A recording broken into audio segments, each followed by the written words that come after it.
Jakarta International Stadium kembali menjadi panggung laga panas saat Persija Jakarta menjamu PSM Makassar pada Jumat 20 Februari.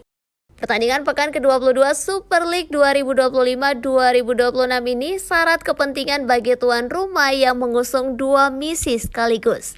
Membalas kekalahan 0-2 pada putaran pertama dan menjaga asa di papan atas klasemen.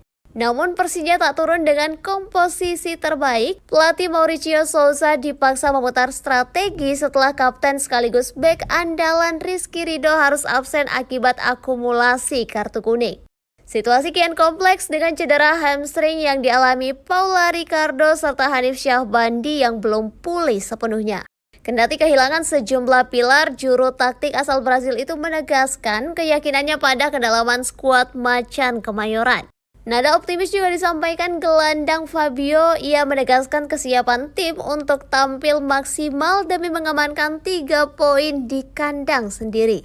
Tambahan 3 angka menjadi krusial bagi Persija untuk memangkas jarak dengan Persib Bandung dan Borneo FC.